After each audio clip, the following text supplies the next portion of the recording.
Сәлеметсіздер ме оқушылар, біздер бүгін қазақ тілі сабағының алдыңғы өткен тақырыбымызға байланысты, яғни түбір мен қосымшаның жазылуына байланысты тағы да сабақтар өтетін боламыз. Соның біріншісі 46-шы қоңырауша. Түбір мен қосымша тақырыбын ары қарай жалғастырамыз. Ол үшін алдымен 33-ші жаттығуды тыңдайық. Мәтінді тыңда делінген, тыңдалу тапсырмасы. Мен қазір мына мәтінді оқып беремін. Сіздер мұқият тыңдап отырыңыздар. Содан кейін жаттығу орындаймыз. 1 минут. Отбасында бәрі де өз уақытында жүріп тұрғанды жақсы көретін. Тек Талғат қана үнемі кешігіп жүреді. Талғат, кел, тамағыңды іш деп шақыратын шешесі. Қазір 1 минуттан кейін барамын, деп Талғат кітабын оқи беретін. Бұл оның әдеттегі жауап еді. Ылғи осылай дейтін. Бір күні мектепте шаңғы жарысы өтті. Талғат шаңғыны жақсы тебетін, бірақ ол жеңімпаз болған жоқ. Оның жолдасы 1 минутқа озып келді. Талғат екінші орын алып үйге көңілсіз болып қайтты. Талғат біраз ойланып, 1 минуттың адам өміріндегі маңызын енді ғана түсінгендей болды. Рафиха Нұртазина мен Ләйлә Асқардың шығармалары екен. Осы шығарманы мазмұны түсіндіңіздер деген ойдамын. Бұл жерде жалпы тақырыбымыз уақытыңды бағала болғандықтан Талғат бұрын 1 минут деп жата беретін еді. Одан кейін, жаңағы жарыстан кейін сол 1 минуттың қаншалықты маңызды екенін түсінді. Ал одан кейін ол, мен ойлаймын, сіздер де солай ойлаған шығарсыздар, ол одан кейін отбасындағы адамдарды 1 минут деп күттірмейтін болған шығар.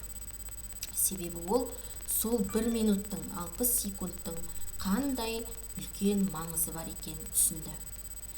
Енді оқушылар, өздеріңізде бір рет оқып шығуларыңыз ұсынылады. Содан кейін барып, осы мәтіннің ішінде 2 қарамен берілген сөз бар. Осыған назар аударайық. Кітабын, жауабы. Біздің өтіп жатқан тақырыбымыз түбір мен қосымша болғандықтан, кітабын сөзінің түбірін тауып қараңыздаршы. Кітабын түбірі кітап. Бұл жерде кітабы болады. Негізінде түбір сөзі кітап п дыбысына аяқталатын болса, бұл жерде б дыбысына аяқталып тұр. Неліктен? Бұл жерде оған жалғанған қосымша дауысты дыбыстан басталып тұр, дыбысынан. Сол себепті мына дыбысы жалғанған кезде п б-ға айналып кетіп тұр. Кітабын, кітапын деп айта аламыз ба? Мысалы, Талғат кітапын оқи беретін. Әрине, бұл жерде кітабын болып өзгереді.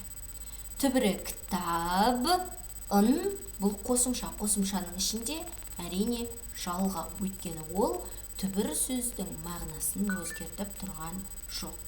Келесі, жауабы, бұл жерде де дәл солай. Түбірі жауап, оған жалғанған қосымша. Жауапы деп айта алмаймыз, жауабы. Жарайсыздар, бүгінгі біздің ережемізде осыған құрылған. Қосымша жалғанғанда кейбір түбір сөздердің жазылуы өзгереді. Кейбір сөздердікі барлығы емес оқушылар. Мысалы, кез келген мұғалімге, немесе кітаптың, мысалы, п-ға т жалғанатын болса, онда п өзгермейді. Бұл жерде дейтін дауысты жалғанғандықтан ғана п б-ға айналып кетіп тұр. Келесі, парақ, парағы.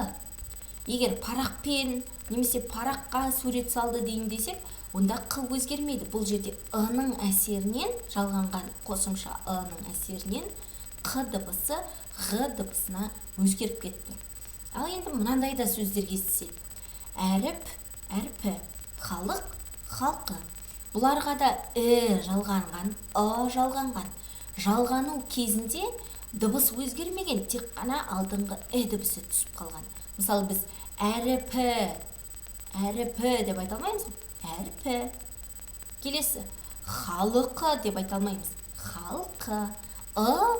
Мына қыдан кейін қосымша жалғанған кезде қының алдындағы түсіп қалады. Осы ережені қайта оқып жадымызда дұрыстап сақтап аламыз. Содан кейін 34 менен 35-ші жаттығуды дұрыстап мән беріп, тапсырмаларына мұқият қарап, дәптерге жазбаша түрде орындаймыз.